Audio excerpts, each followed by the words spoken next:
Hey everybody, it's Paul here, and I'm just going to talk about a random internet subject. Cause thing is, okay, it's going to be about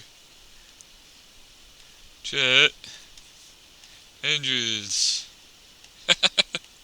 Yeah, I'm just using my computer as a scratch board right now. I'm being lazy and I don't feel like making visualizations, so, or rather, this just my thoughts on why home built, rather home built jet engines. Yeah, I draw too slow. Alright. Right, too slow. But anyways, why axial flow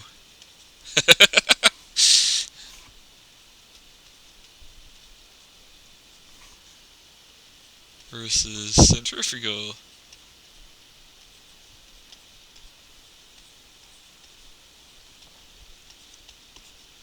Yeah, so why when people try to build home jet engines, so why do the axial, at any attempts at axial flow jets always seem to fail versus centrifugal? I noticed this while watching YouTube. And you're like, well, Paul, why are you talking about this? Yeah, I know I shouldn't even have authority on the subject because, one, I'm not an engineer, and two, I haven't really tried building one myself. But I have like a halfway the mindset, but I just can't get my mind around tables and numbers, but I do understand concepts. So I usually just take a layman's take on things. So, what is a centrifugal jet? It is a jet where you have, this will be a turbo, and we have, okay, so this is a turbo, right? And then you have a burner attached to the turbo. So, this will be in, that will be out, and, okay, it's a real bad drawing, but you have a turbo in here. And this is centrifugal.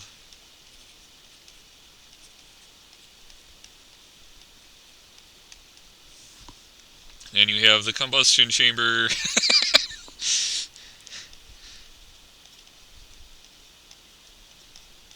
So this is a centrifugal flow jet. And most people have success with these. So why do people have success with a centrifugal jet versus an axial flow jet? And axial flow is basically you have a jet most people think is like this. Alright, so you have air going in, combustion, air going out, axial.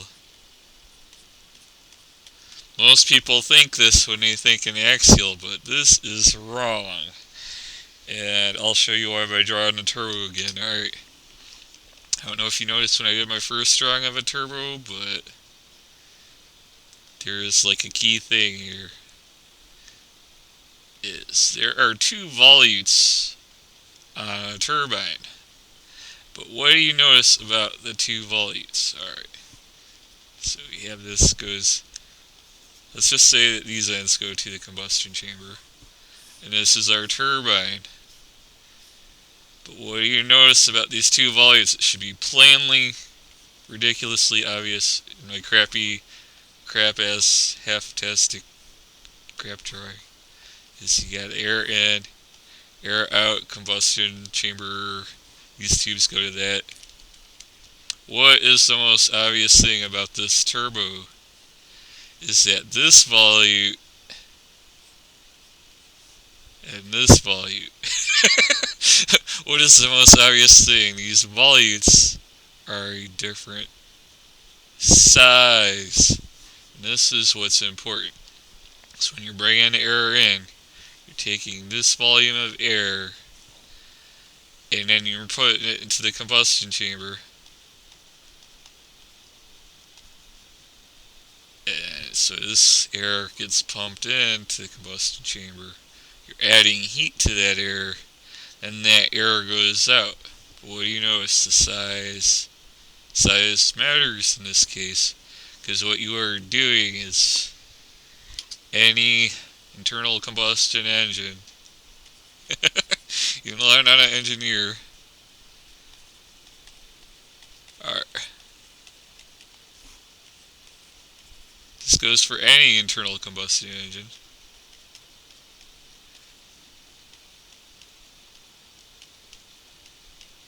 Now that's piston engines too. That's radial engines or some of those weird cycle engines.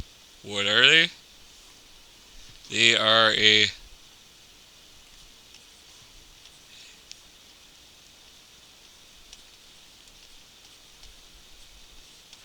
glorified. Can you guess yet? Does anyone know what the answer is? Any internal combustion engine is a glorified. Have you guessed yet? I don't know if you have, but I'll tell you.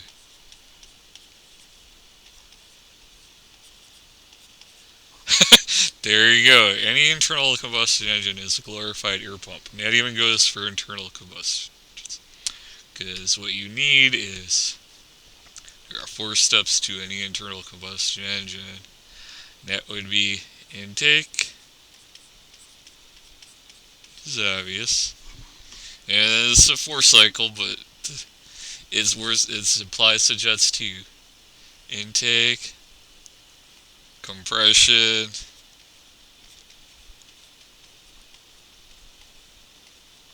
power, and exhaust. Right, okay. So you need these 4 things to have a working engine.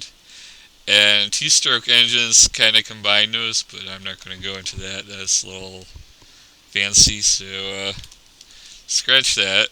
And just take it as these 4 things. So a piston engine is what, 1, 2. So you have valves, right? I'm going to try to draw it just real.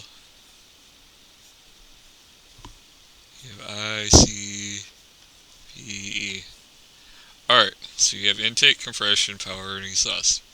So your piston moves down, your intake valve is open, compression and piston moves, these are closed, piston moves up, so you have compression, power.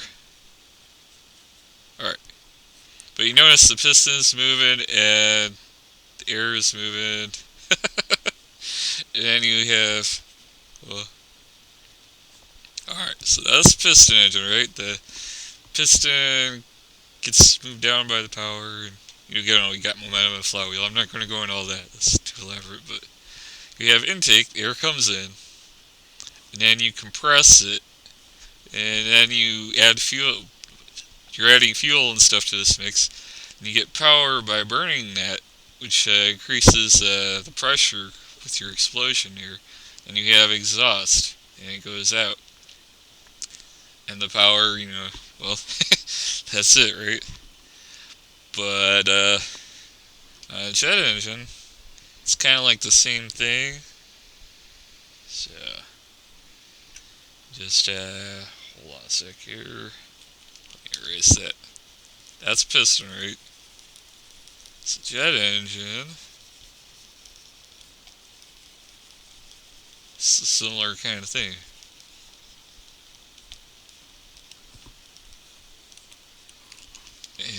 So it should be pretty obvious why home-built axial engines fail if you haven't figured it out already. So now we'll go with the centrifugal jet.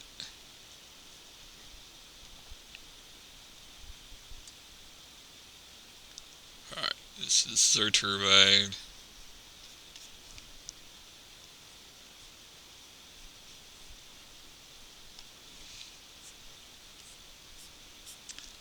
has the same kind of things going on here.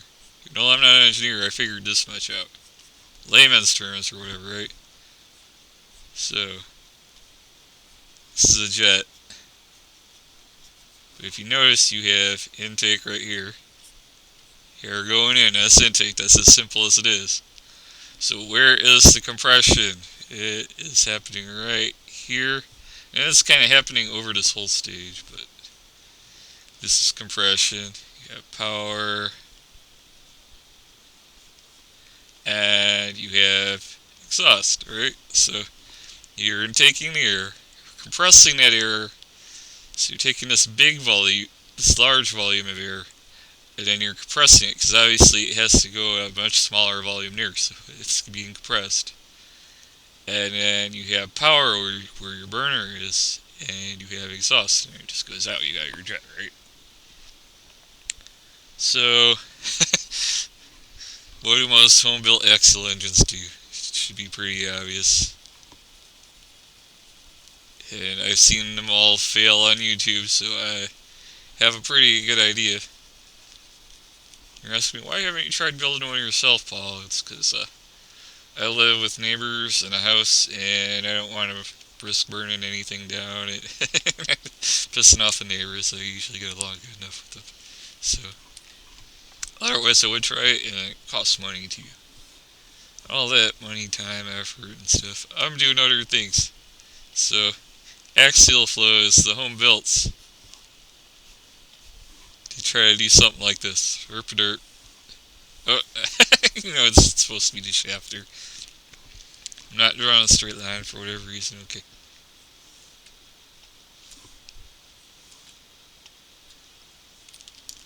I just can't keep straight on drawing here. But they do something like this, and it has the most obvious feeling. I know what it is. They think there's intake. Yeah, they got that. And then they put in a burner, or they just put in fuel here. They expect to get power. And then they have a place for it to go out, exhaust. But you notice this volume on the intake end, on the exhaust end. What are they missing? They are totally missing compression. This is the key thing here. This is why all your internal combustions are air pumps. Remember I said that? This is what you need to make it work.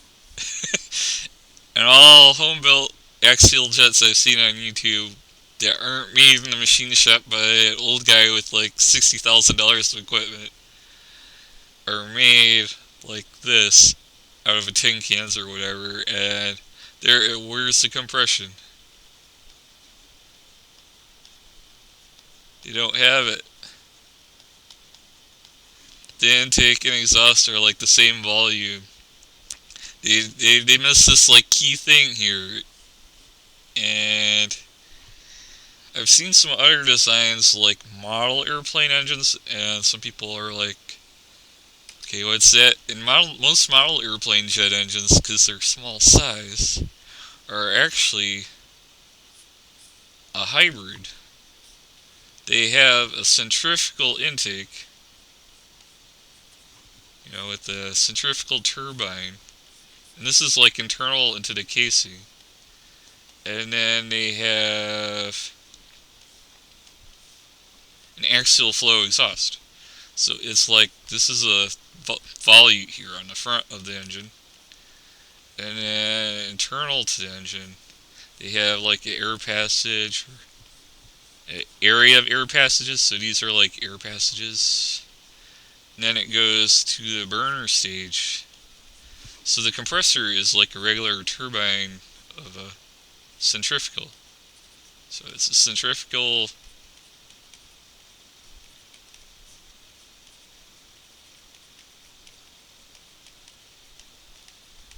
So it's like a hybrid stage. It's a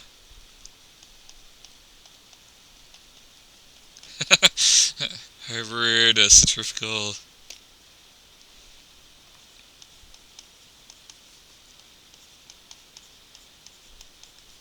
Most people don't realize this, but it's centrifugal with the... And then they got like some kind of internal volume like that. Or, I'm only guessing here because I don't have one to take apart. But because they're small size, it's real hard to get tight fittings with the axial flow. So what they do is they have a centrifugal compressor with like a regular volute on one end of the engine, with passages or a passage that goes here, and they have combustion chambers somewhere back here. Then it goes through some kind of like nozzle or narrowing area. And the exhaust stage is your set of axial vanes, which there might be like just 2 or 3 on there.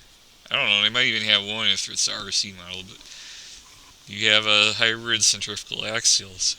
That's how most of these RC model jets are. And they do this because it's really hard to get this part right at a small size.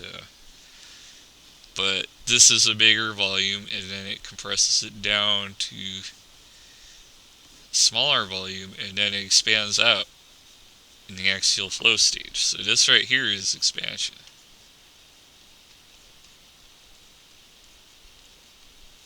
Anyhow, so what you need to do is, if you're trying to build a home-built axial flow, is have something like, alright, I want to see people succeed doing it. This is the reason why I'm commenting, just to give some people an idea here. Yeah. Drawing real quick, crappy and sketchy. And I think the trick to do it is you have to have some vanes. So you want vein here, but this has to be really tight tolerances. It's not too loose and sloppy, but you need a good compression here. So instead of just building it straight tube out back, what you gotta do is change the internal volume. Well, it looks like a straight tube on the outside, okay. But what you need to do is make the internal volume smaller, so you gotta have something to take up the space. So your burn chamber has to get smaller and smaller. So when you're doing your combustion, and I say to do it in the combustion chambers, make them get smaller. They have to taper like this. Get smaller and smaller. So back here, there is like hardly any airflow. So you want this sealed off. And you kind of don't want to use this volume either. So the only volume the air goes through is your burner chambers. This thing here is your burner right here. These are your burners. But you want your burners to taper down, because you want to get compression. And this you have compression too, so you might want to have this taper somehow. You want something to take up this volume right here. So if you can do it, compress, because you see it's getting narrower as it goes here. You want something that does that. So what you're doing is you're taking air, a large volume, and then you're putting in a smaller volume. And then here you have expansion, so you have something. So your air is going through this area and it's getting a nozzle, and then it comes out the compressor like that. This is what people neglect to do, is change of internal volume. So I know my sketch is so damn rough and it's hard to see. I should probably do a better visualization, but I'm just being quick and lazy here. And these are your blades here. And then this volume is unused volume. But you have your airflow. See what I'm doing here? I should use different colors. So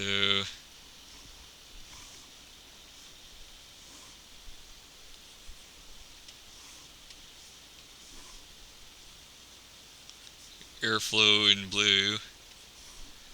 And I should probably use, it's dark green.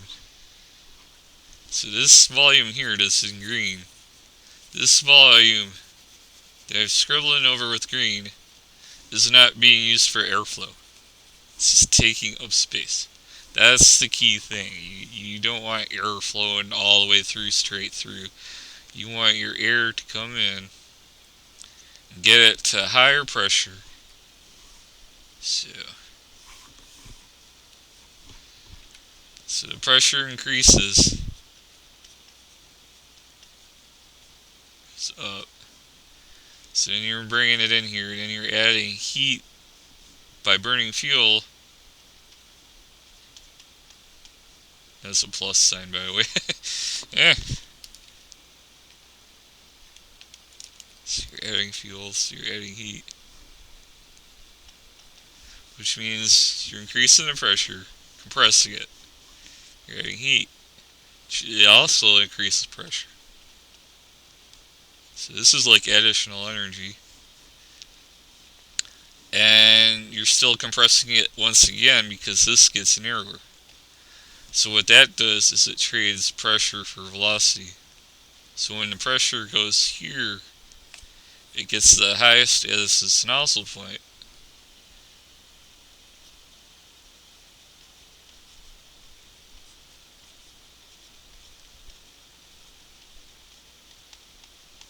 So once this pressure goes up to this nozzle, it gets about the highest pressure right there.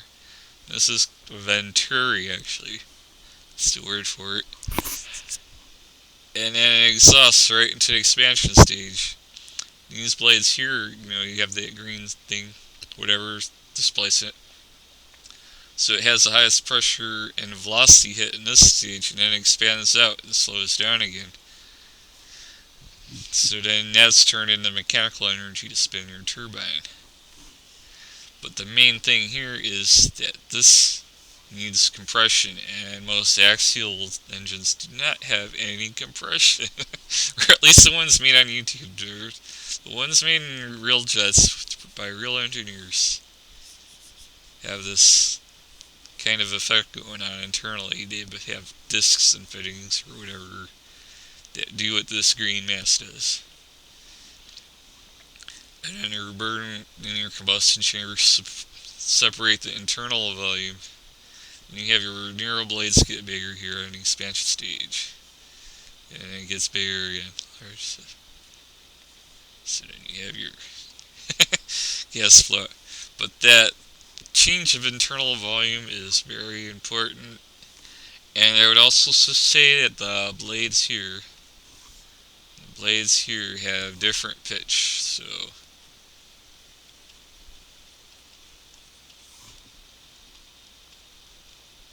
I'm just going to say pitch B or whatever. There's probably a mathematical ratio to it. I'm not an engineer, but they do all their math in the tables and stuff. That's why I'm not an engineer. I can never get my head on the tables. My eyes would glaze over big lists of numbers. But what you want is a ratio of pitches to take advantage of this change in velocity in order to have the energy, the rotational energy, turned back into compression, so you actually get compression. And there's a ratio to that, I'm sure, too. But with your volutes and stuff, that ratio of large volute to small volute is built right in. There's no way you can screw that up. So that's why home-built centrifugal turbines always work. And these axial flows, where you don't have any of those internal parts to change the internal volume, do not work. So you gotta have some kind of thing to. The burn chamber is a very key component. And then these spacers here that actually cause the compression to happen are key to the design. So you gotta have something that takes up that volume and makes it get narrower and larger. So people see that straight tube on the outside and they don't realize what's going on. They know the turbine blades and the spinning things are there. They usually get that right. But they totally neglect this internal change in volume, and that's why home-built axial jet engines fail. And if you're trying to build one on that design, keep in mind you want very tight tolerances so you actually achieve compression. Because no compression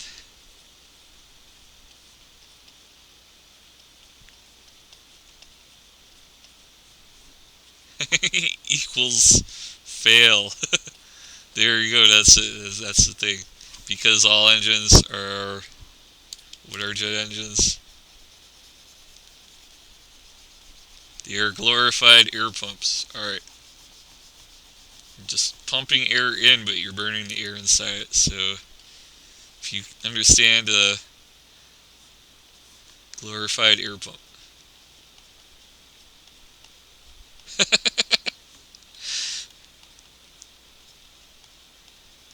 I'm not even an engineer, but I got this much for what I tried to learn. So, yeah. Oh, I didn't even put that in there. So. Oh, that's what I get for trying to do things fast. No compression equals fail. You need to have a glorified air pump, and that's what an engine is.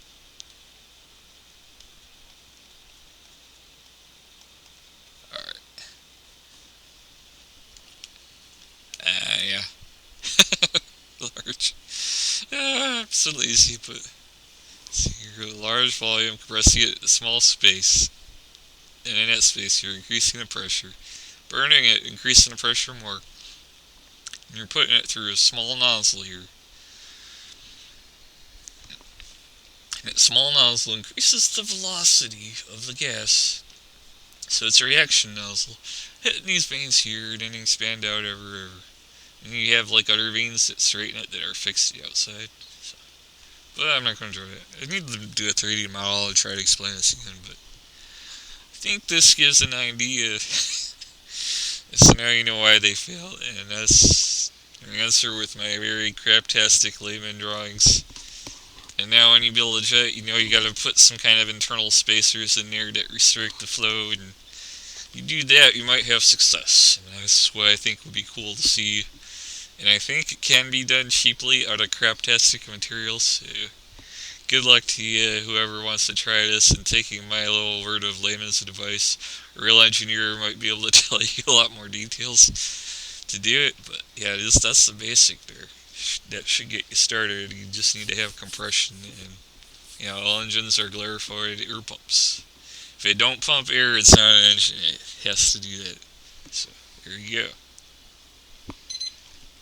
And there's my alarm clock. Yeah, I'm up early.